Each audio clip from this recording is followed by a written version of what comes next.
acá. Chag Sameach para todos.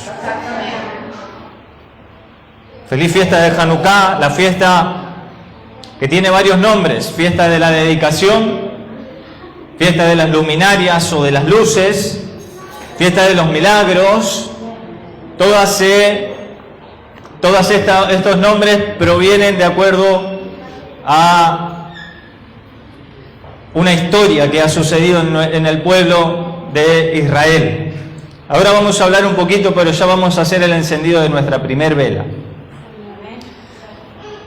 Aquí en nuestra hermosa ciudad de Rosario, en la República Argentina, saludamos a todos nuestros hermanos.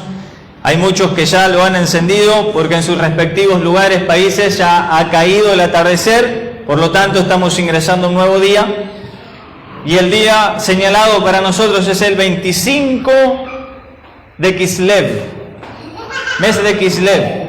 Tenemos un calendario diferente, un calendario en el cual nos manejamos Baruch Hashem, gracias al Eterno, en el cual podemos saber cuál es el día que Él nos ha citado. Y es en este tiempo para nosotros también un poco, a veces se torna un poco doloroso el hecho de aquellos que todavía desprecian esto y se quedan con las ganas de celebrarlo, porque parece todo muy lindo, pero no pasa por si está lindo o está feo, no pasa por si decoramos el salón o no lo decoramos. Esta y todas las demás fiestas pasan porque el Eterno nos ha citado y el pueblo, su pueblo, aún parte de su pueblo le da la espalda. Y ahí está donde uno se duele un poco. No se enoja, no critica, simplemente se duele. Y vamos a encender nuestra primera vela, pero primero vamos a bendecir, amén. Vamos a hacer unas bendiciones y luego vamos a encender nuestra vela piloto y vamos a encender la primera vela de Hanukkah. Bendito eres tú, Adonai, nuestro Señor, Rey del universo, que nos has santificado con tus mandamientos y nos permites encender las velas de Hanukkah. Bendito eres tú, Adonai, nuestro Señor, Rey del universo, quien nos hizo milagros para con nuestros antepasados, con nuestros patriarcas, en aquellos días y en esta época.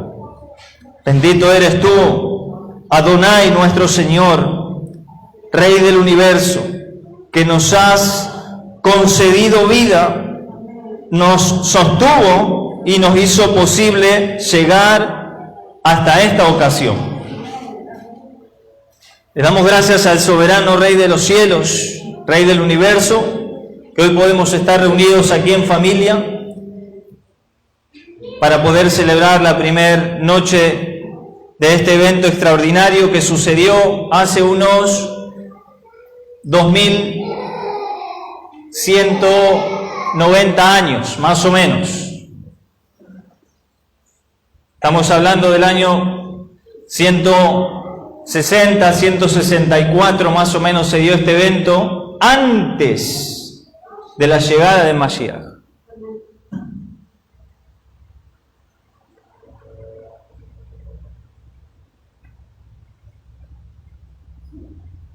Y las mujeres siempre tienen el privilegio y la bendición de encender las velas de Shabbat. Y nosotros hoy tenemos la bendición y el privilegio de encender las velas de Hanukkah. Amén. Todos los días se va encendiendo una vela diferente hasta llegar al octavo día, que son los días que tiene como lapso esta celebración. Y nos vamos a situar, antes de entrar en la predicación, nos vamos a situar nada más y nada menos que en el libro de Números. Por favor, vamos a ir juntos a leer el libro de Números, que es la haftará de esta cita. Capítulo 7, versículo 1.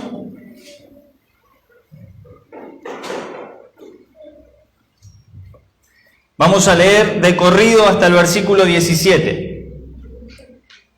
Libro de Bamidbar, Números, capítulo 7, versículo 1 hasta el 17.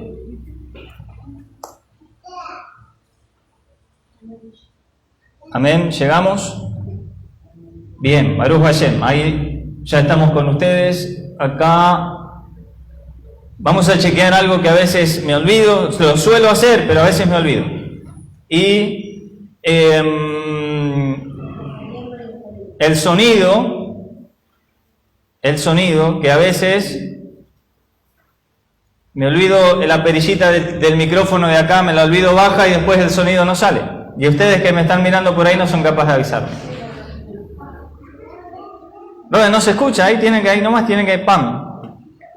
Despiértese, ¿qué hizo con el micrófono? Bien, mientras va cargando la página que me había desconectado del Wi-Fi, vamos a ir leyendo. Vamos a leer y luego le vamos a bendecir al Creador.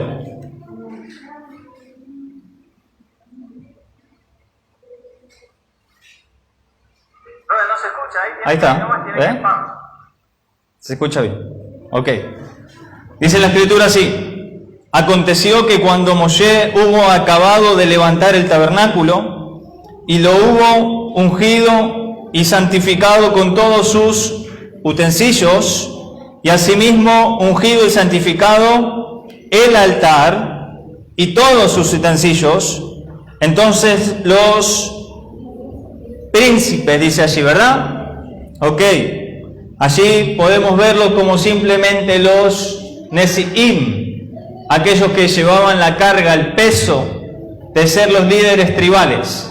No necesitamos verlos como príncipes con coronas, ¿ok? La palabra Nesi'im es una persona que va a llevar el peso, la carga sobre sus hombros. La hemos hablado en Levítico, porque hay gente que en las congregaciones cree ser príncipe, entonces no mueve un dedo, nunca la va a ver agarrando una escoba, nunca, porque son príncipes. Y en este caso, la Escritura nos dice que a aquellos que más se nos dio, más se nos va a demandar. Y somos los que damos ejemplo. Esta gente que está aquí, donde dice príncipe, son aquellos que tenían que dar ejemplo. Imagínense si estos se quedan de brazos cruzados y no hacen nada. ¿Qué ejemplo tenían para toda esa gente que estaba detrás? O sea que ahí podemos comenzar a corregir esa palabra, porque la vamos a ver bastante. Entonces los levantados de Israel, los jefes de las casas de sus padres, los cuales eran los levantados de las tribus que estaban sobre los contados, ofrecieron y trajeron sus ofrendas delante de Adonai, 6 carros cubiertos y 12 bueyes por cada 2 levantados, un carro, y cada uno un buey, y los ofrecieron delante del Mishkan, del tabernáculo. Y Adonai habló a Moshe diciendo: tómalos de ellos y serán para el servicio del Mishkan de reunión, del tabernáculo de reunión, y los darás a los levitas y a cada uno conforme a su ministerio. Entonces Moshe recibió los carros y los bueyes y los dio a los levitas.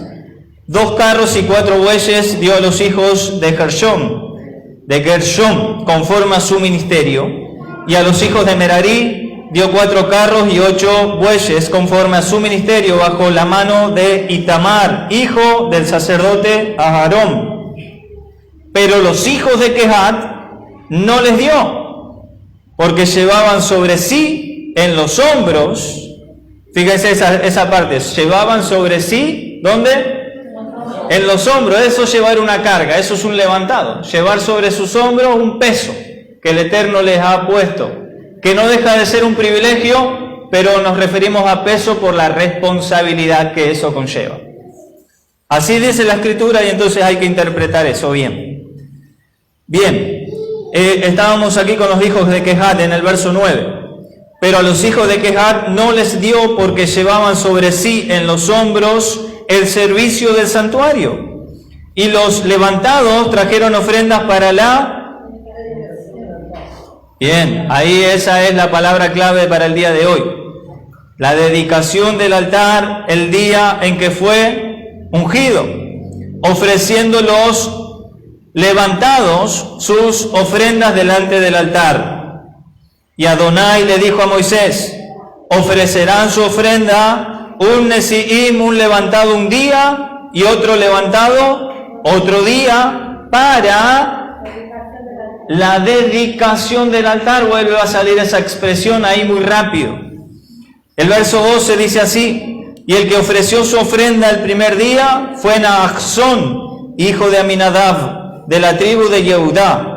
Su ofrenda fue un plato de plata de 130 siclos de peso y un jarro de plata de 70 siclos al siclo del santuario, ambos llenos de flor de harina amasada con aceite para ofrenda. Seguramente allí dice minjá.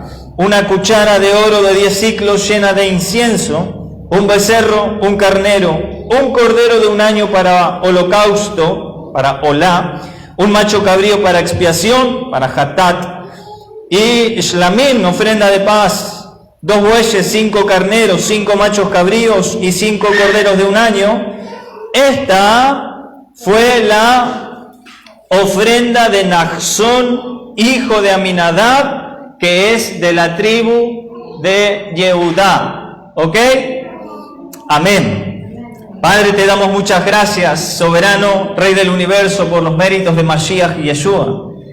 Bendito eres tú, Adonai, Rey del universo, que nos has concedido tu Torá de vida, nos has exaltado entre los demás pueblos de la tierra, mi Señor, y nos has entregado tu Torá, la cual nos corrige, nos instruye, nos capacita y nos envía, Padre, para que podamos ser luz a las naciones. Te damos gracias por los méritos de nuestro Salvador y te pedimos que tú fluyas en este día una vez más a través de nuestras vidas, que al entregar este mensaje, mi Señor, seas tú hablando a través de mi boca, Padre mío, que tú tomes el dominio, el control de cada uno de mis hermanos, aquellos que estamos aquí reunidos, presentes, celebrando esta fiesta, aquellos que no han podido llegar, aquellos que nos ven en sus hogares. Padre, que tu Ruach HaKodesh nos ministre, papá. Te necesitamos y queremos seguir capacitándonos, instruyéndonos, aprendiendo más de esta preciosa cita. Como en otros tiempos tú hiciste milagros para con nuestros antepasados, sabemos que tú no cambias, que sigues siendo el mismo hoy y por los siglos de los siglos, y sabemos que esos milagros también pueden venir a nuestras vidas. Te damos muchas gracias por los méritos de Mashiach. Amén y amén. Ok, la historia comienza de esta manera, la historia de Hanukkah, en el año más o menos 160 antes de que nuestro Señor venga. Resulta ser que hubo un problema en Israel, que no comienza en Israel el problema. Vamos a hacer un breve resumen acerca de dónde surge este conflicto. El conflicto surge en los reinos, en el reino de, una vez que muere Alejandro Magno, famoso en la historia de la humanidad. Alejandro Magno muere muy joven, 30 años, 32 años. Cuando él muere llama a sus siervos y le reparte su reino. Su reino era inmenso. Dicen que Alejandro Magno en 10 años llegó a conquistar prácticamente todo el mundo conocido en aquellos tiempos. Cuando Alejandro Magno conquista, va muriendo y entrega su reino, lo divide en 2 en un principio y luego se termina dividiendo en 4 una vez después el muerto. Y el problema comienza a suscitarse entre el reino de uno llamado los Ptolomeos, quienes fueron a la región de Egipto, y en los otros fueron los Seleucidas, que se quedaron en la región de Siria para arriba. Aquellos que tienen un mapa en la cabeza estaría bueno. Resulta ser que en el medio queda Israel. En el medio, entre Egipto y Siria, está Israel, que en ese momento estaba bajo el dominio de los Ptolomeos, o sea, de los egipcios. Hasta que un día se levanta medio loco Antíoco, y Antíoco dice: no, yo quiero todo, no me conformo con el reino que tengo, quiero extenderlo. Le hace guerra a los Ptolomeos, y los Seleucidas terminan conquistando toda esa región, incluido Israel. Cuenta el libro de los Macabeos, que lamentablemente nosotros no lo tenemos en nuestras Biblias. Es una lástima. Es una lástima porque es un libro, dos libros muy preciosos, conflictivos de por sí, que aquí mire, una vez alguien me regaló esta Biblia, hizo como un acto profético, porque me regaló esta Biblia sin saber que era una Biblia católica. Me la regaló con buena intención, pero encima fue y la compró y es la más cara, porque tiene estudio. Y resultó ser que mire cómo era el Eterno, ¿no? Que tenía ahí ya de alguna manera un indicio para mí. En esta Biblia está el libro de Macabeos, primera y segunda de Macabeos, una Biblia católica. Miren esto, esperen, ahí seguimos. No se rían, no vale reírse.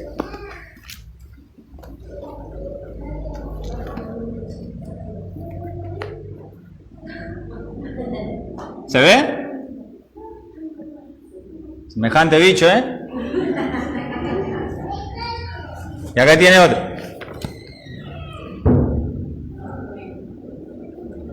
Pero sin embargo,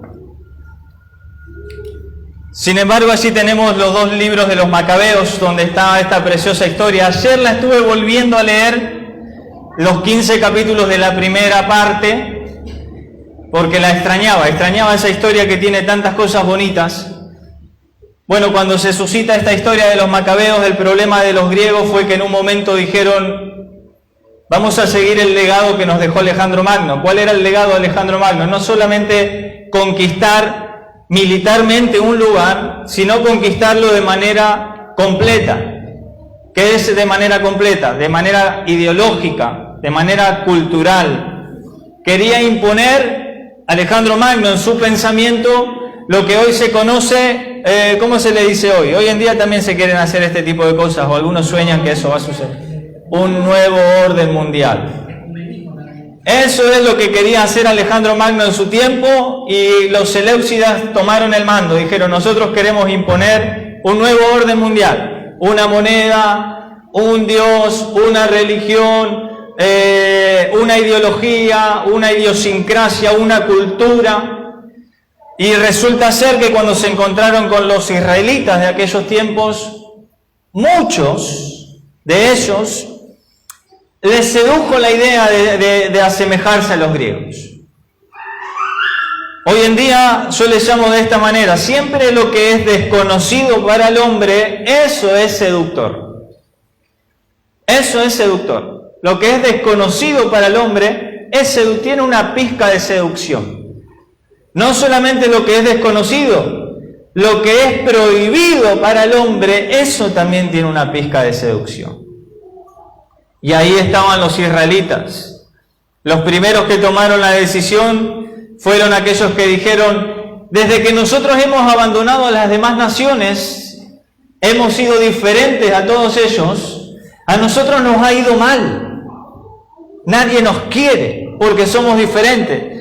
Volvámonos a aquellas naciones, hagamos la paz con todas ellas y nos va a ir bien. Eso fue lo primero que dijeron algunos judíos, y de allí se levanta la familia de los Ashmoneos, que son los conocidos primeramente como el sacerdote Matatías, con toda su familia. Uno de sus hijos más famosos fue Yehudá, o Judas, Macabeo. De ahí viene el libro de los Macabeos. Fue el hijo de Matatías, segundo o tercer hijo de Matatías, el cual tomó el legado del padre en cuanto a hacer la parte militar. Una vez que murió Matatías. Esa es una breve introducción a lo que es el libro. Sería muy extenso ponernos a hablar de él. Por lo menos en estos tiempos, a mí me gusta la idea de que el Eterno nos brinde vida para un día llegar a volver lo que se vivía en la época de Sukkot. ¿Saben lo que se vivía en la época de Sukkot? La gente toda la noche anterior al último día de Sukkot se quedaban en las puertas del templo, se sentaban en el piso y se ponían a leer el libro de Deuteronomio completo. Imagínense ahora, hoy en día eso, imagínense. Solamente si se le cruza por la cabeza que alguien haga eso.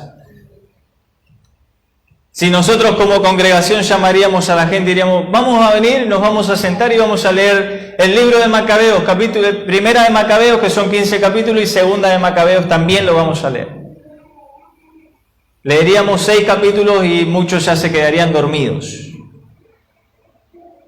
Seguiríamos leyendo y después se nos caerían algunos otros soldados, sin contar aquellos que ni siquiera acudirían al llamado. Pero no es una crítica, es una cuestión cultural que lamentablemente se ha perdido eso. Se ha perdido y yo lo extraño. Y eso que no viví en aquellos tiempos. Es una pena. Sabe que la haftará de este día, como hemos leído recién, es Números capítulo 7 y todos los días se va leyendo una porción más del libro de Números. ¿Alguien vio cuántos versículos tiene el capítulo 7? 89 versículos. Solamente el capítulo 7 tiene 89 versículos. ¿Por qué? Porque día tras día, como dice la Escritura, cada uno de los levantados de las 12 tribus tenía que ir a ofrecer los sacrificios para la inauguración en los servicios del Mishkan que se estaba levantando en aquellos tiempos en el desierto. Moisés estaba levantando el tabernáculo, había terminado el Mishkan en el desierto y se estaba inaugurando los servicios. Lo más precioso de esto es que la Escritura no tendría por qué tener tantos versículos allí. Porque las 12 tribus fueron a entregar lo mismo. Las 12 tribus entregaron la misma cantidad de ofrenda. No varía. Entonces se hubiera resumido y las 12 tribus trajeron tanto de esto, tanto de aquello, tanto del otro, tanto de lo otro, y se inauguró el altar. Punto. Pero resulta que la Escritura no hace eso, sino que distingue día tras día todo lo que fueron llevando al altar, y cuando usted termina de leer el relato resulta que es lo mismo. Exactamente lo mismo.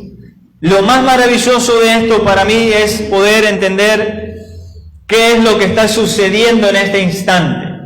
Imaginémonos, a ver, ponga a jugar un poco su mente. Las 12 tribus, representadas por sus 12 príncipes levantados, y Moisés, a través de lo que el Eterno le dicta, le dice, ponelos a mirar lo que va a suceder ahora, que observen. Y toda la gente expectante ahí. Todavía no se había encendido fuego ni nada, El Mishkan terminado en el desierto y todos mirando. Entonces el Eterno comienza a relatar el capítulo 7 así. Voy a leer un poquito más esto. Aconteció que cuando Moisés hubo acabado de levantar el tabernáculo, lo ungió, santificó todos sus utensilios. Asimismo, ungió, santificó el altar, todos sus utensilios. Entonces los levantados de Israel, los jefes de las casas de sus padres, los cuales eran los levantados de las tribus que estaban sobre los contados, ofrecieron y trajeron sus ofrendas delante de Adonai. Y del verso 4 es lo, para mí, extraordinario. Adonai le habló a Moisés diciendo, tómalos de ellos y serán para el servicio del tabernáculo de reunión, y los darás a los levitas cada uno conforme a su ministerio. Por lo tanto, ya había quedado pagado el saldo de lo que los 12 tribus tenían que llevar. No hacía falta llevar más nada.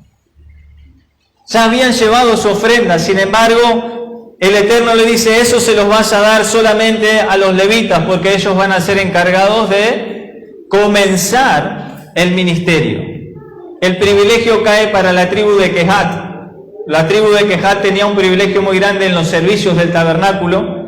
Por eso después de ahí viene el problema con Korah. Eso quedará para otro día. Estamos en la fiesta, ¿verdad? ¿Amén? Como toda fiesta siempre hay alegría y tiene que haber sonrisa y tiene que haber... Pero esta fiesta tiene esta particularidad que se pierde. Se pierde y a veces por la traducción. Cuando comienza el verso 10 dice, y los Nesiim, los levantados, trajeron ofrendas para la dedicación del altar en el día que fue ungido, ofreciendo los Nesiim su ofrenda delante del altar. Y Adonai habló, y Adonai le dijo a Moisés: ofrecerán su ofrenda, un príncipe cada día, otro príncipe otro día, para la Hanukat HaMitzbeach, dedicación del altar. De allí proviene esta palabra. ¿Sabe por qué se lee Números en estos tiempos? Porque cuando los israelitas caen a través de los griegos, los israelitas cae el templo es profanado, es destruido, se comienza allí y se instala en el templo de Jerusalén, se instala el templo al dios Zeus, y se instala los sacrificios a Júpiter. Interesante saber que era Júpiter en aquellos tiempos. Ahora, si yo no me equivoco, el 1 de Tebet para nosotros. La próxima semana se va a poder volver a ver lo que dicen la estrella de Belén, que hace de la Edad Media que no se vuelve a ver, y resulta ser que ahora se va a poder ver lo que en aquellos tiempos los griegos ya tenían como su dios. Pero bueno, eso es para otro nivel de más adelante, cuando vayamos más adelante. Por eso es bueno el instituto, ¿vio? Cuando le decimos, recién estamos arrancando y pareciera, sí, estos son, qué agrandados que son estos. No, es que es verdad, recién estamos arrancando en el instituto, dimos este primer año y era manera casi todas las materias de introducción. Pero vamos a seguir. Resulta ser que cuando el templo cae, los griegos comienzan a sacrificar a sus dioses. Todo el mundo que leía Torá no podía leer más Torá, los rollos se quemaban, el sábado fue profanado, ya no se guardaba ninguna fiesta, solamente se guardaban las fiestas del imperio, que eran todos los 25. Todos los meses, todos los 25 se hacían los sacrificios. Resulta ser que el altar del templo, allí se sacrificaban animales inmundos, animales que la Torá prohíbe. ¿Bien? Y entonces cuando los macabeos se levantan y dicen no podemos seguir viendo nuestra ciudad de esta manera, y comienzan a hacer una revuelta, comienzan a reunirse como ejército y ya dejaron de chuparse el dedo y se pusieron a pelear. ¿Por qué? Cuando usted lee los macabeos se va a dar cuenta que los primeros que murieron allí fue porque los agarran en un Shabbat y los masacran porque ellos no se defendieron. Dijeron, nosotros en Shabbat tenemos prohibido hacer otra cosa que estudiar Torá, y se dejaron morir. Y los macabeos dijeron, nosotros no nos vamos a comer esa porque nos van a matar a todos. Por más que sea Shabbat, nos vamos a tener que defender. Y se defendieron los hombres y comenzaron a ganar territorios. Dios comenzó a abrirle camino, los comenzó a ayudar. Y un día determinado, en un momento determinado, también comienzan a liberar espiritualmente el templo de Jerusalén. No solamente lo libertaron militarmente, sino lo libertaron espiritualmente. Ese es el momento en el cual tuvieron que tomar una decisión trascendental. ¿Cuál fue la decisión trascendental? Cambiar el altar, lugar de sacrificios, por un nuevo altar, porque el altar viejo había sido profanado, allí había sangre inmunda. Entonces ellos consultaron y la mejor decisión fue, bueno, vamos a cambiarlo. Y pusieron otro altar. Cuando usted lee Números, lo que se está dando aquí es la inauguración ¿de qué cosa? Del altar. Por eso es el paralelismo. Por eso se lee una y por eso se lee la otra, en conjunto. Por eso se lee Macabeos, por eso se lee Macabeos y por eso se lee Números. Porque en las dos va a haber una inauguración de altares. Y las 12 tribus estaban siendo, en los tiempos de Números, las 12 tribus lo que estaban haciendo era nada más y nada menos que ser instruidas en lo que iba a suceder más adelante. Instruida es una palabra que lamentablemente hoy en día no convoca gente. Ser instruido hoy es una palabra que a la gente no le produce nada. El otro día vi en Facebook algo que a mí me causa en mi interior, porque yo no causo ninguna reacción. No pongo ni malo, ni bueno, ni un comentario, ni nada. Por eso también veo poco Facebook. Pero vi una persona que estaba así, ¿no? Como pensando. Se saca una selfie y dice: estoy viendo dónde voy a ir a hacer milagros. ¿Cuál va a ser mi primer campaña después de la pandemia para ir a hacer milagros? Yo dije, wow. Wow, porque este hombre sabe cómo convocar a la gente. Armar una plataforma y hacer una campaña de milagros hoy convoca gente. Pero armar una plataforma y poner una pancarta y decir venga a instruirse, va a estar floja la venta de entradas, por más que sean gratis. Y resulta que los 12 levantados en el tiempo del altar lo único que están haciendo es recibir instrucciones, no milagros.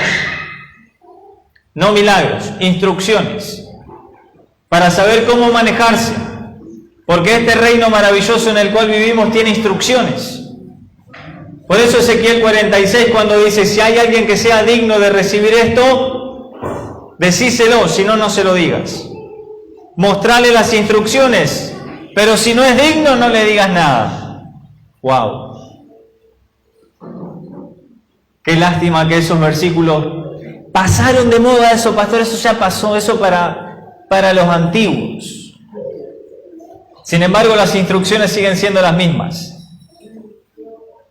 Aquí hay algo maravilloso, porque en 2 de Macabeos, capítulo 6, versículo 12, no lo busque porque no lo va a encontrar. Obviamente.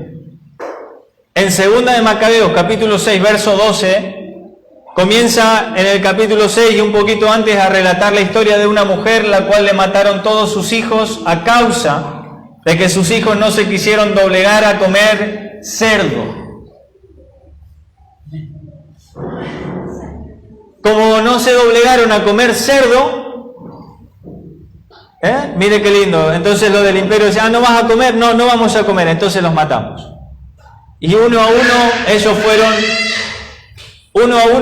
los fueron matando, inclusive la terminan matando también a su madre, que le hicieron padecer matar a sus hijos delante de sus ojos, a cada uno de ellos. Alguno dice, al primero de todos lo pusieron como ejemplo. Diga conmigo, el primero siempre es ejemplo. No, pero así dígalo con ganas porque ahora le voy a mostrar otro y usted se va a dar cuenta. El primero siempre es el ejemplo.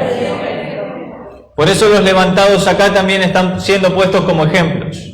¿Quiénes son los levantados? Los príncipes de las tribus, los responsables de cada tribu. Y resulta ser que Abraham, cuando tuvo que llevar a su hijo Isaac, fue el primero que fue puesto como ejemplo para todo aquello que iba a suceder después. Llevar a su hijo al sacrificio, lo único que está sucediendo allí es que Abraham está siendo instruido y puesto como ejemplo para lo que después... ¿A dónde tiene que poner Abraham a Isaac? En un altar. Y es el primero. Y es el ejemplo. Cuando terminan de matarle el primer hijo a esta mujer, comienzan a cortarlo como ahora los narcotraficantes en México te cortan por pedazos. Te matan, te degüellan, te cortan las extremidades, brazos, piernas. Queda solamente el torso y lo tiró a una olla de agua hirviendo, para ver si sus hermanos deponían su actitud contraria a las leyes del reino. Pero ninguno de ellos depuso su acción, su actitud, y uno por uno lo fueron matando, incluida también a su madre. Cuando llega al capítulo 6 y verso 12, 2 de Macabeos 6:12, el escritor de los Macabeos, después de contar esa historia, ese relato, dice lo siguiente, que quiero que usted lo tenga en cuenta. Hermana Fanny, ¿usted lo tiene ahí? Sí. ¡Wow, hermana Fanny! Vamos todavía. Y el año pasado, no me acuerdo, pero el anterior seguro, nosotros imprimimos libros de los Macabeos. ¿Dónde estarán? En el cajón de los recuerdos. Les suplico a quienes tengan este libro en sus manos que no se escandalicen por tantas desgracias, sino que tengan confianza en que las persecuciones no acabarán con nuestra raza. Ellas, o sea, las persecuciones, más bien sirven para corregirnos. Y hay otra versión muy hermosa que en vez de decir para corregirnos, dice, las persecuciones sirven para educarnos. Y hoy quiero hablar de esto. Ahora recién me estoy metiendo en la predicación. La pregunta es la siguiente: ¿corregir y educar es lo mismo? Hay una versión que dice la palabra corregir y hay una versión que utiliza la palabra educar. Pero ¿son sinónimos? ¿Es lo mismo una cosa que la otra? ¿Usted puede corregir y educar y sin educar? ¿Usted puede educar sin corregir? Pero educar es desde el principio y corregir es algo que ya está de esa manera. Corregir es hacer modificaciones necesarias. Corregir. Corregir es hacer que disminuya o desaparezca algo que está mal, un defecto. Eso es corregir. Pero corregir no implica educar. No implica educar. Yo puedo corregir una evaluación, por ejemplo, y puntuar una evaluación, pero no educarlos a través de los errores que se cometieron en esa evaluación. No les digo a ustedes ni les enseño por qué se equivocaron. Pongo que está mal y ya. Corregí, pero no eduqué. Educar significa proporcionarle los conocimientos o las habilidades a una persona para darle una mejor formación. Proporcionarle conocimientos o proporcionarle habilidades. Educar también significa afinar o perfeccionar la capacidad, especialmente la sensibilidad o los sentidos. Y acá me gusta mucho, diga conmigo, enseñanza y ejercicio, porque van de la mano. Enseñanza y ejercicio van de la mano. Si hay algo, una característica de nuestro pueblo que se ha perdido es practicar la escritura. La escritura no se practica, la escritura pareciera que está ahí estática, está guardada. Entonces, donde dice que hay que guardar el Shabbat, sí. Bueno, hágalo, practíquelo. Pero ¿qué pasa? Ahí está. Guardado como el libro de los macabeos de ustedes en el cajón de los recuerdos. Educar implica enseñar, proporcionar conocimientos. Esa es la manera integral, 4x4, en la que Hashem, nuestro Dios, nos corrige. No es solamente el barazo. Hashem no solamente da el barazo, sino que nos educa. Nos capacita a través de su palabra, porque Hashem actúa como un buen padre. Un mal padre le da un chirlo a su hijo y el hijo no se entera ni sabe por qué. Le dio el chirlo, se sacó las ganas. Pero cuando un padre se sienta a educar a su hijo, después tiene la facultad de corregirlo, pero primero necesita educarlo. Hoy no se educa a los hijos. Hoy se quiere corregir a los hijos, pero no se los educa porque no se le quiere brindar el tiempo necesario. Saben que el proceso es más largo, ¿no? Entonces, como hoy no hay tiempo, no, pero está bien, dale un chirlo. Pero contale por qué. No, porque eso está mal. Pero si te vio haciéndolo a vos. Nunca un hijo va a hacer lo que nosotros le decimos. Un hijo siempre va a hacer lo que nosotros hacemos. Entonces, guay cuando vaya a querer corregir a su hijo, si primero no se educa usted.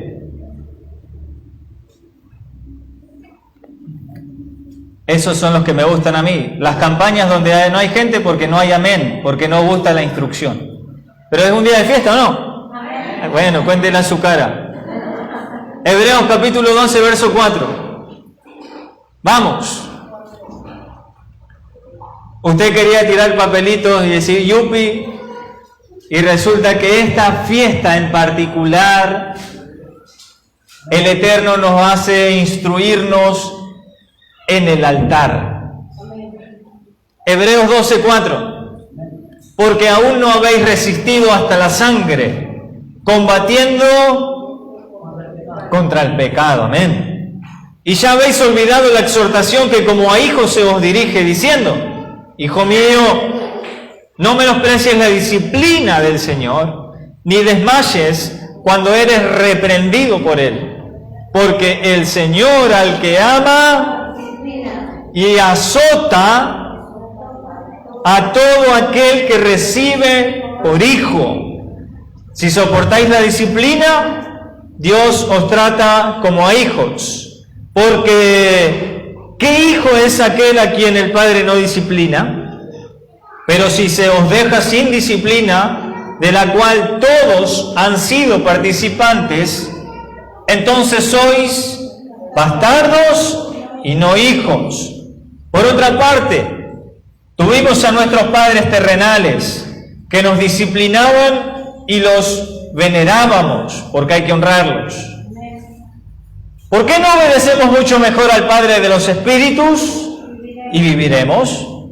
Y aquellos ciertamente por pocos días nos disciplinaban como a ellos les parecía, pero para lo que nos es provechoso, para que participemos, subraye esa parte, para que participemos de su santidad. Es verdad que ninguna disciplina al presente parece ser causa de gozo. ¿Cuántos dicen amén? Amén, soy el primero. Ninguna disciplina en el tiempo presente nos causa una sonrisa. No, nos causa una tristeza, una disgusta, un enojo, menos una causa de gozo, sino de tristeza, pero después da fruto apacible de justicia a los que en ella han sido ejercitados. Ejercitados, otra palabra clave para esta fiesta, ejercitarse.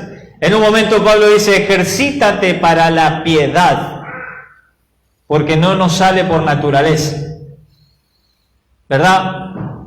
Cuando hacemos algún ejercicio, yo que jugaba al fútbol, a mí no me salía hacer la tumba carnera, algo tan simple y tan tonto que lo hace cualquiera, a mí no me salía, hasta el día de hoy. Y entonces me mandaba, el profe me decía: anda, solo como un perro al costado, como un loco malo, el que me veía de afuera, en el pasto dando vueltas, dándole, le agarraba la mano 5 minutos y después me olvidaba, porque había que ¿qué? Ejercitarse, porque no te sale. Acá la gente que no le sale algo se frustra y dice: bueno, ya está, eso no es para mí. No, ejercítate, porque a nadie le sale por naturaleza la piedad, por ejemplo. Ni tampoco soportar la disciplina, a nadie le sale. Entonces cuando uno disciplina a una persona, le llama la atención, la corrige, ¿qué hace? Me voy a la congregación de fulano porque ahí nadie te reta. Ok. Ojalá un día te ejercites. Diga conmigo: corregir sí, educar no. Esa es la persona que no se quiere someter a cambios. Se deja corregir, pero no se deja educar. No se quiere someter a cambios para mejorar a largo plazo y que sus frutos permanezcan, porque eso es lo que nos pide la Escritura. Que nuestros frutos permanezcan. Para permanecer hay que ejercitarse. Ese fue el que se deja corregir, pero no se deja educar. Hay otros que no se dejan corregir, pero sí se dejan educar. Los que no se dejan corregir de estos tiempos, pero sí se dejan educar, son los que congregan en casa. Entonces no vienen para que nadie los corrija. Pero yo escuché su prédica, Rodrigo. Yo escuché, sí, aprendí, me gusta cómo. Pero venga que a veces hay que corregir algunas tuercas.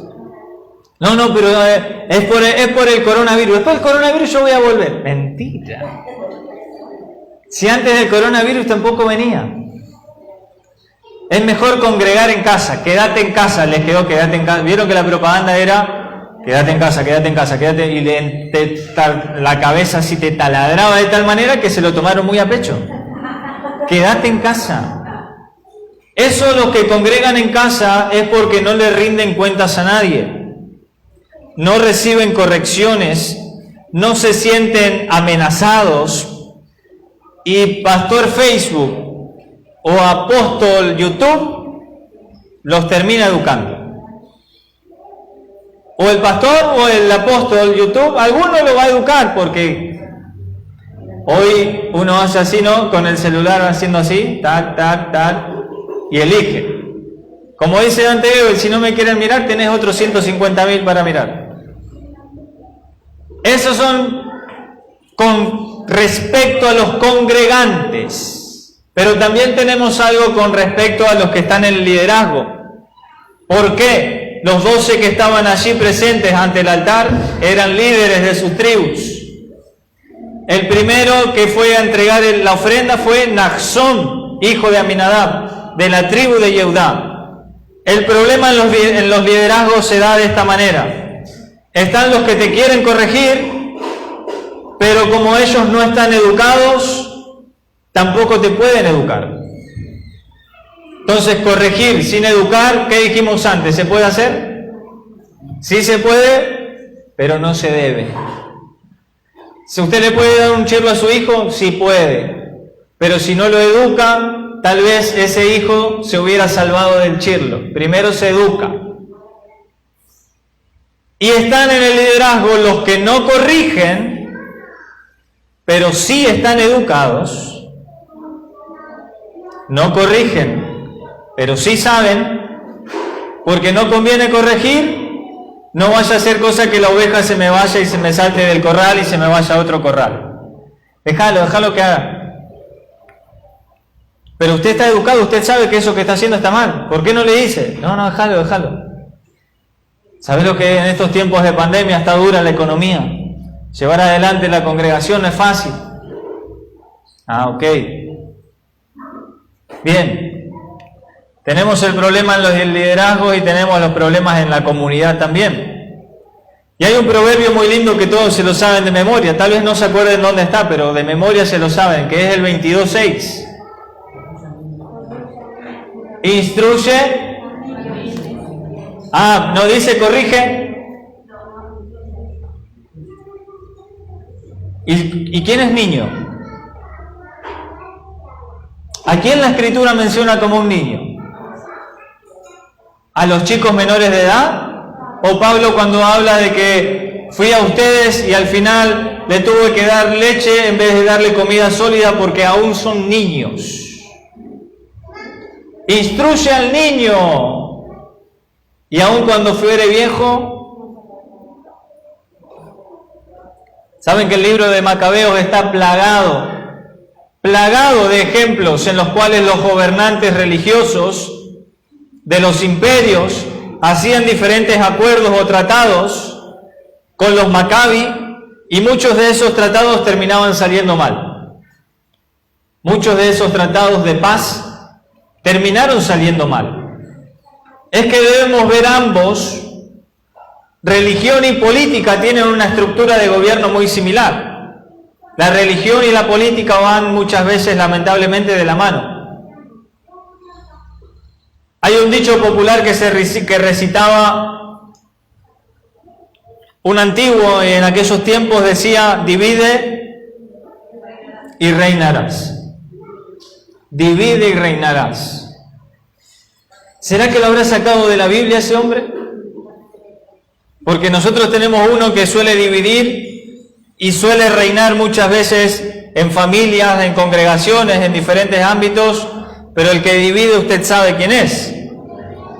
Y hay otro hay un dicho popular que se recita que mientras más ignorante el pueblo, más fácil de manipular. Eso se dice de los gobiernos, ¿verdad? Pero ¿qué pasa con los creyentes? También, ¿no? Sí. Porque el gobierno religioso muchas veces lamentablemente se mete de la misma manera dentro de las iglesias. Y los macabeos no eran la excepción. Como la vida religiosa y la política tienen mucho en común, muchas de las decisiones políticas se han metido también en el terreno religioso. Tenemos un estado en el mundo que es un estado llamado Vaticano, ¿verdad? ¿Qué es el Vaticano? ¿Una iglesia? El Vaticano es un país, con su presidente, con su estructura militar, con su senado. Imagínense, ni hablar del Estado Islámico, pero no nos vamos a meter tanto ahí. Estamos hablando de Hanukkah, ¿verdad? Pero si usted no se educa acerca de Hanukkah, usted no va a ser partícipe del altar. Y lo importante es ser partícipe del altar. Que cuando usted estaba allí parado haciendo filita, como cuando estaremos en la Jerusalén celestial, ¿no? Haciendo fila para entrar. Nadie dijo amén, ¿eh? Yo voy a estar ahí. Yo no sé usted, yo voy a estar ahí. Expectante ahí cuando nos toque a nosotros. Cada uno dice conforme a las 12 puertas que van a estar en la Jerusalén celestial. Y tengamos que hacer fila, vaya a saber uno en qué tribu nos van a meter, ¿eh?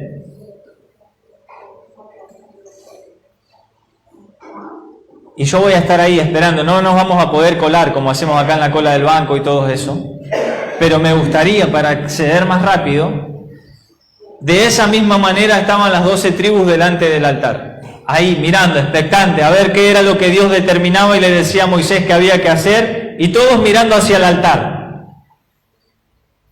Y los levitas comenzando a agarrarle, a ejercitarse en cuanto a los sacrificios, porque los levitas tampoco sabían qué Dios iba a disponer, simplemente sabían que tenían un privilegio. Y cuando aparece la palabra dedicación del altar, allí aparece la palabra Hanukat, con T al final. Hanukat Amitzveach. Y ahí dice dedicación del altar. Amitzveach está bien, es del altar. La palabra Hanukat proviene de una raíz que es la palabra Hanaj. La palabra Hanaj es la palabra educar. ¿Qué palabra es? Educar. Educar. Por eso los traje y los vine trayendo desde Instruye al Niño. Si corregir y educar es lo mismo o no es lo mismo, marcar las diferencias y entender que lo que Dios está haciendo con esa gente es educarlos para el altar. Muchos se habrán quedado dormidos ahí, ¿no? Imagínense que la tribu de Yehudá tenía, no recuerdo ahora, como 140.000 personas en filita. La tribu de Leví estaba al servicio en el tabernáculo, pero las 12 tribus tenían sus 60, 70.000, 45.000, y todos ahí expectantes, mirando a ver qué Dios iba a determinar con el altar. Yo creo que habrá sido un evento extraordinario ese. Hay un hombre en la Biblia que tuvo una vida muy particular. Dice la Biblia que caminó con Dios. ¿Quién era? Enoc. Y en hebreo es Hanoch. Hanoch. Y Hanoch es justamente aquel que lleva la educación. Hanoch era un hombre que llevaba la educación al pueblo. Hanukat, Hamitzveach, dedicación del altar, viene de la raíz Hanaj. Hanaj quiere decir educar, y Hanoch quiere decir el que lleva la educación, el que está ejerciendo el acto de llevar educación. Y ahí vamos a encontrar referencia bíblica para abordar esta fiesta de Hanukkah y relacionarla con el Mesías en la Torá, siguiendo esta perspectiva. ¿Por qué hago esta aclaración? Usted puede ver en las redes sociales lo siguiente hoy, gente que no se instruye, y entonces dice, esa fiesta es de los judíos, nosotros no la tenemos que celebrar porque somos mesiánicos. ¿Saben cuándo sucede eso? Yo les voy a contar cuándo sucede eso. Cuando no saben dónde está el Mesías en Hanukkah. Como no lo encuentran, solo saben que la celebró en Juan 10:25, 22, 10:22. Saben que Yeshua estuvo en la fiesta, pero no saben dónde participa, no lo encuentran. Entonces lo primero que les surge decir es, no la tenemos que celebrar. Si usted encontrara a Yeshua, usted sería el primero en celebrar. Porque ahí nuestro maestro nos está instruyendo. Cuando nosotros estudiamos el contexto en los cuales los príncipes de las tribus están brindando ofrendas, es nada más ni nada menos que al momento de inaugurar los servicios del Mishkan. Allí aparece la palabra Hanukat Hamitzbeach, como les dije recién, y debemos entender que ellos están siendo instruidos o educados con respecto a las maneras, diga conmigo, manera y momento. Cuidado, guay. Hay formas en las que uno se podía acercar a Hashem y hay momentos en los cuales uno se podía acercar a Hashem. Si no, pregúntele a los hijos del sacerdote Aarón cuando se acercaron a presentar fuego. ¿Qué les pasó? ¿Por qué? Son los que se quedaron dormidos en la fila. Che, qué aburrido que es esto. Uy, qué largo que es. Yo pensé que era la fiesta de los milagros. Milagros. Voy a ver dónde voy a ir a hacer milagros. Y después vinieron con fuego extraño. Chao. A contar otro cuento.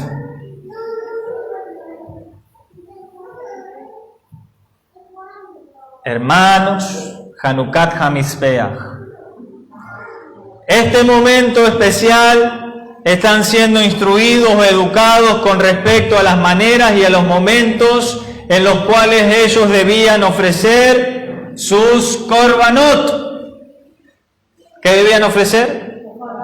Sus korbanot. ¿Qué son los korbanot? El resumen de todo aquello que se debía entregar en el altar. Podían ser animales, podía ser harina, podía ser aceite, podía ser la ofrenda vegetal, podía ser la ofrenda shlamim. El año que viene en el instituto lo vamos a estudiar para que usted le saque el jugo a eso. Ofrenda olá, ofrenda minjá, ofrenda hatat, ofrenda shlamim, ofrenda todá. ¿Sabe moverse en eso usted? En los momentos y en las formas de Dios, ¿sabe moverse? Por eso nos tenemos que instruir, ¿amén? Por eso hay que instruirse. Hay que volver a la instrucción. Este momento especial también es llamado en la tradición como la doctrina del altar. ¿Qué es doctrina? Es lo mismo que enseñanza. O la enseñanza del sacrificio. Los príncipes allí están observando y siendo educados para saber que el altar, diga conmigo, el altar tiene sus leyes. El altar tiene sus modos y tiene sus tiempos. El altar tiene sus leyes, tiene sus modos, tiene sus tiempos. Están aprendiendo que sin corbán no se podían acercar al altar. Están recibiendo la enseñanza de que sin corbán no había perdón. Sin corbán no había reconciliación. Y sin corbán no había santificación posible. Mire lo que está recibiendo esta gente. Se están instruyendo además que la ofrenda o el corbán era el único medio posible. El corbán era el único medio posible para asemejarse o acercarse a la santidad que el Eterno demanda. Saben que hemos leído un texto recién y que hablábamos de la santidad, ¿verdad? Y le dije, subraye eso. Era en el capítulo 12 de Hebreos, verso 10, para que participemos de su santidad. y esta gente se está instruyendo cómo el Corbán, sin Corbán no hay perdón, ni reconciliación, ni santificación, y que gracias al Corbán es el único medio posible para acercarse al nivel de santidad que el Eterno demanda.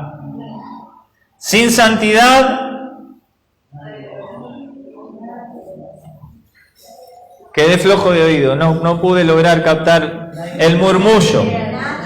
Sin santidad, nadie verá al Señor. Diga conmigo, si no hay Corbán, no hay santidad posible. Porque gracias al Corbán, nosotros subíamos de nivel al nivel de santidad que Dios requería. Pero además también están siendo instruidos, proféticamente hablando, que el mecanismo que los iba a nivelar a ese nivel para recibir el perdón de pecados, la reconciliación y la santificación, iba a ser puesto por Hashem. ¿Por quién iba a ser puesto? Por Hashem. Los animales que allí estaban representados solamente debían ser vistos como algo pedagógico. Repita esa palabra, pedagógico. Y no para creer que el animalito era el que iba a causar el efecto de perdón, de reconciliación y de santificación. Lo que estaban haciendo era simplemente ver algo pedagógico de lo que más adelante iba a suceder con el cuerpo de sacrificio que Hashem iba a proveer. Entonces Hebreos capítulo 10 verso 4 dice: porque la sangre de los toros y de los machos cabríos no pueden quitar los pecados de nadie. La sangre de los toros y de los machos cabríos no pueden quitar los pecados de nadie. Entonces, ¿para qué el Eterno los está instruyendo con animalitos ahí? Y les muestra cómo lo tenían que degollar, dónde tenían que dejar caer la sangre, cómo lo tenían que consumir. ¿Para qué lo está haciendo? Lo está instruyendo pedagógicamente lo que más adelante iba a acontecer con el Corbán que él iba a enviar. Dios iba a ser el encargado de enviar ese Corbán en un futuro para que todo aquel que se acerque a él por el medio indicado, todo aquel que se acerque a él por el medio indicado. Si usted quiere ir a Zona Sur, hermano Mateo, ¿se va a tomar el colectivo que va para el norte? Tiene que ir por el medio indicado. Si usted se quería acercar a su casa, tenía que ir por el medio indicado. El Eterno está instruyendo a su pueblo cuál va a ser el medio indicado. ¿Para quién? Diga conmigo, para el pueblo. Las 12 tribus estaban allí, con los ojos así. ¿Eso nos va a pasar a nosotros? ¿Eso nos debería pasar a nosotros? ¿Morir de esa manera? Pobre animalito, mira cómo se le salen los ojos para afuera. Diga conmigo, se están instruyendo pedagógicamente. Eso no les va a pasar a ustedes. Faltaba que Hashem ya les diga y les cuente el final del cuento y les diga: eso no les va a pasar a ustedes, quédense tranquilos, eso me va a pasar a mí. Al Corbán que yo voy a proveer. Abraham fue una persona levantada en su tiempo y puesta como ejemplo, y le mostró a través de su hijo Isaac: mirá lo que va a pasar más adelante. Lo estaba instruyendo a Abraham. Y ahora no solamente está instruyendo a Abraham ya no está, ahora está instruyendo a la simiente de Abraham. Ahora está instruyendo a los 12 Nesiim levantados representando a todo el pueblo. Para terminar,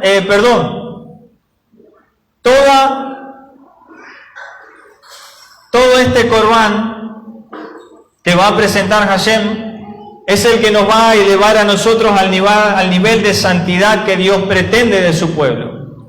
Por eso hemos visto en Hebreos 12:14 que dijimos: sin santidad Nadie le va a ver. Toda esta extraordinaria educación es la que están recibiendo los levantados. ¿Cuándo? Diga conmigo, la inauguración del templo. Antes de que el templo entre en funcionamiento, ellos ya sabían. Lo difícil era relacionar esto con el futuro, pero ellos ya estaban sabiendo lo que iba a suceder. Para terminar de relacionar esta maravillosa historia de Hanukkah, debemos decir que los macabeos, con el transcurso del tiempo, a pesar de que pudieron limpiar el templo, restituir un nuevo altar, empezar a ofrecer los sacrificios correctos, volver a tratar de normalizar al pueblo en cuanto a poder guardar el Shabbat, guardar las fiestas, guardar los Rosh Hodesh, poder volver a leer la Torah libremente, cosa que no se podía en ese tiempo, pero cometieron un pequeño error. Diga conmigo, eso se paga. Y el error de la política cuando se mete dentro de la iglesia se paga. Porque los macabeos en ese tiempo se nos volvieron grandes estrategas políticos también, que hacían convenios con naciones para poder tener paz. ¿Y quién es nuestra paz? Él es nuestro shalom, dice la Escritura. Él es nuestra paz, que de ambos pueblos hizo uno, allí en Efesios capítulo 2. Y los macabeos querían hacer alianzas de paz para dejar de tener que guerrear, para dejar de tener que luchar. Diga conmigo, estaban cansados. Es normal. Es normal, hermanos. Y vamos a ver la parashá que viene, que es normal que Jacob también haya en un momento determinado tirado la toalla. Es normal que usted se pueda cansar de los trajines de la vida, de los afanes de cada día. Es normal que usted se pueda cansar. Es normal que usted muchas veces se encuentre débil o debilitado. Es normal que usted en estos tiempos, diga conmigo, tiempos de fiestas, Hanukkah y la otra, donde la familia viene y nos pone en aprietos. Pero es un día más, un día de familia.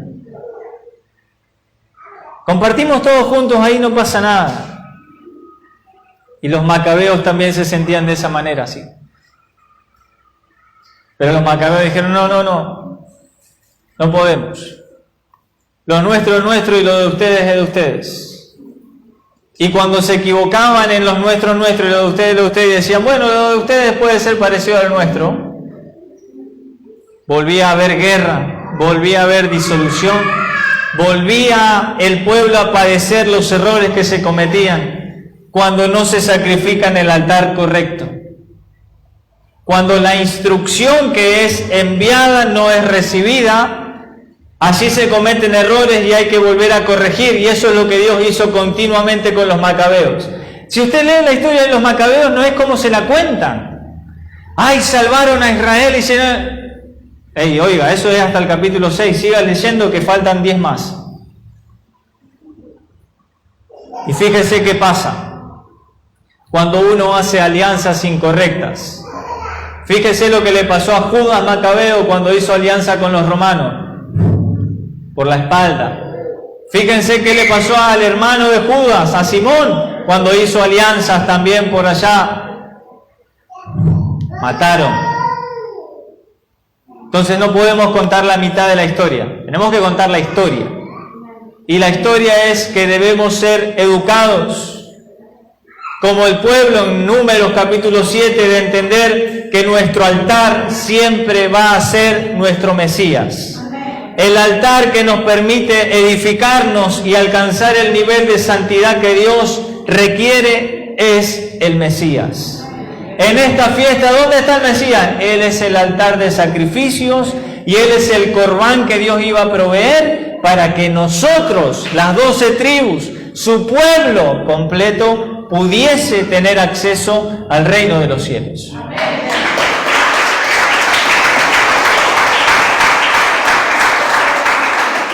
Los macabeos se olvidaron de la educación del altar.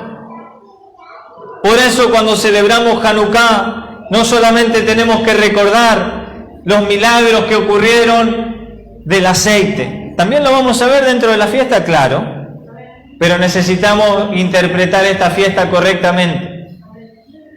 Educarnos. Diga conmigo, están recibiendo la educación del altar. Si usted no se educa para sacrificar en el altar correcto, usted está perdido. Hanukkah, Hamitzvah, aquellos que están siendo educados de cómo Hashem en ese altar, ¿qué dice el capítulo 22 del libro de Bereshit? Vámonos para ahí y con ese texto cerramos este día. Génesis 22, con ese texto cerramos.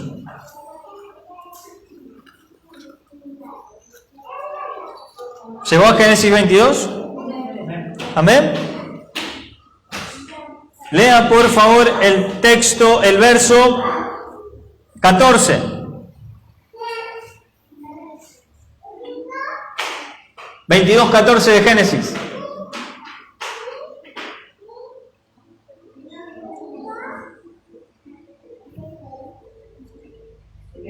Y llamó a Abraham. Sí. A capela. Y llamó a Abraham el nombre de aquel lugar, Adonai proveerá. Por tanto se dice hoy, en el monte de Adonai será. ¿En el monte de Adonai será? ¿Estás seguro que dice provisto ahí?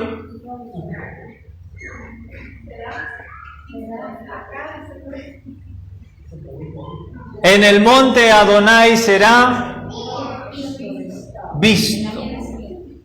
Después dice, el Mashiach Yeshua sería sacrificado en la misma colina donde Elohim probó a Abraham.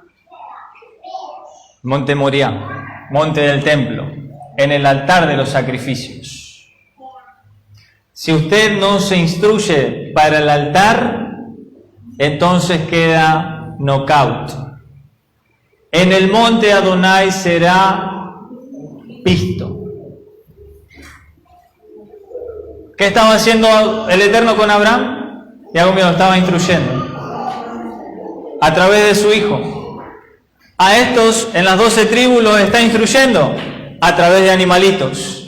Pero también les está mostrando que Adonai en el monte, en el altar, sería visto, sacrificado, muerto por nuestros errores, nuestros delitos, pero resucitado al tercer día. Amén.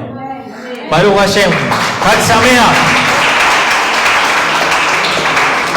Feliz fiesta de Hanukkah.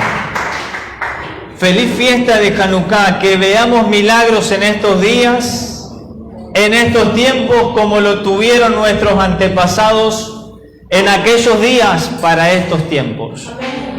Lo vamos a recibir, claro que sí. Siempre y cuando, diga conmigo, siempre y cuando nos instruyamos. Amén. Baruch Hashem. Vamos a darle un aplauso al Rey. Shalom a todos.